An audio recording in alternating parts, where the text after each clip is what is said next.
Sekarang kita kembali daripada 8 sel cerita pasal ovari tadi tu, kita balik semula ke asal. Okey, macam mana terhasilnya pundi pundi embrio. Okey.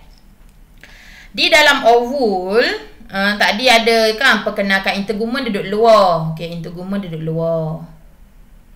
Okey. Ovul di dalam. Tukar color jap.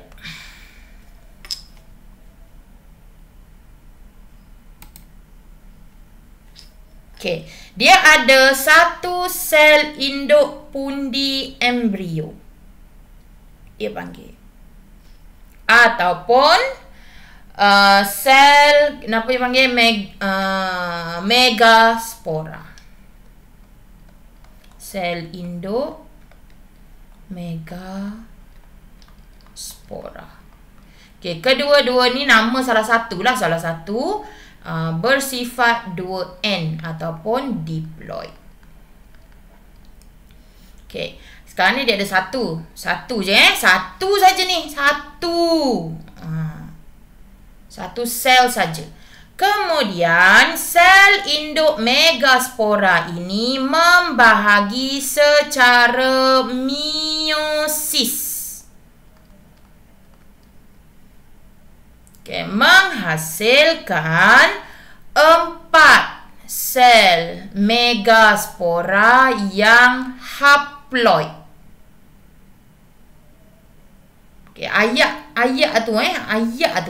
Sel induk pundi embrio yang diploid menjalani meiosis menghasilkan 4 sel megaspora yang haploid. Dapat berapa? Satu ayat tu dapat 2-3 markah lalu. Okey. Sampai situ. Itu yang step yang pertama. Kemudian, okey, ni yang nombor 2. 3 sel megaspora akan merosot. Ni gambar seterusnya. Gambar seterusnya. Ni. Ni okey.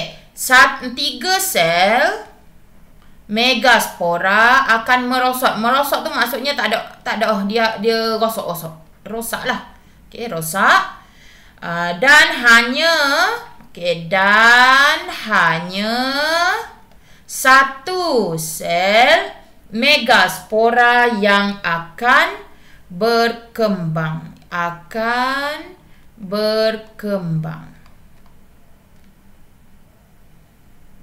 Okey. Boleh sampai situ Sampai situ. Ini step seterusnya. Next. Ada satu sel tadi kan? Megaspora yang N tadi kan? Satu sel megaspora tadi. Okey, jadi nukleus dia. Sebab dia tinggal satu sel kan? Jadi satu sel dia dah menjadi 4 sel. Nukleus dia membahagi. Hot ni nukleus. Okey, ni saya tulis ini dulu. Okey. Nukleus sel megaspora membahagi secara mitosis menghasilkan sebanyak banyak ni 3 kali. Okey, awak boleh buat matematik lah. 1 bila ia 1 kan jadi 2 kan. Okey, kemudian kalau ia buat lagi 1 2 3 4. Matematik gini nak boleh kira ni. Jadi 1 2 3 4 pula. Nanti tak boleh. Nanti saya ajaran sesat kau. Tak boleh. Kita guna ambil konsep ni je dulu.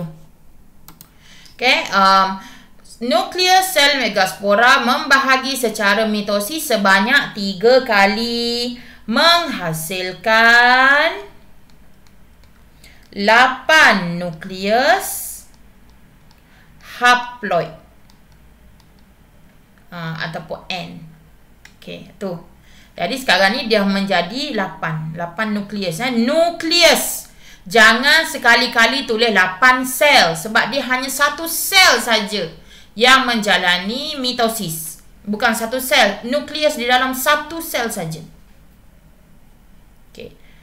Bila ni, okey, bila 8 sel ni kemudian 8 nukleus ini akan menjalani proses kita panggil dia membeza lah, tapi saya tak berani nak declare perkataan membeza tu, takut dia lari masuk. Okey, dia akan menjadi benda. Akan menjadi 8 nukleus ni akan menjadi 3 sel antipodal, 2 nukleus kutub, 1 sel telur dan 2 sel sinergi. Betul tak kira jumlah 8 ni? 3, 4, 5, 6, 7, 8. Okey.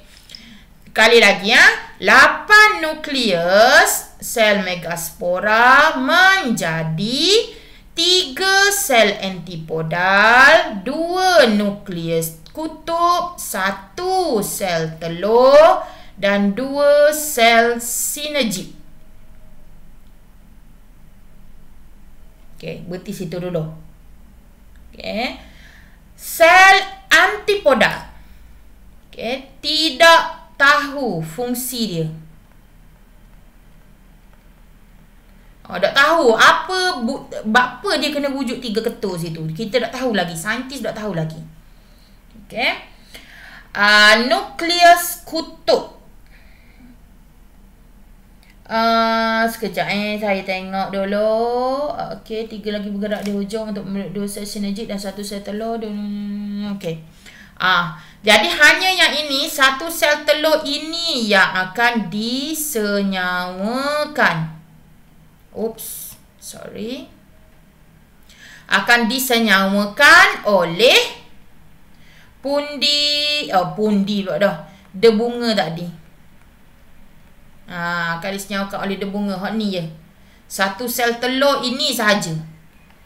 Yang lain tidak berkaitan dengan persenyawaan. Tapi kita tak tahu. Kita tengok lepas pada ni apa yang setiap sel yang lain yang kita tak tahu fungsi hanyalah 3 sel antipodal. Kita akan tengok apa fungsi nukleus kutub dengan sel sinergi selepas ini.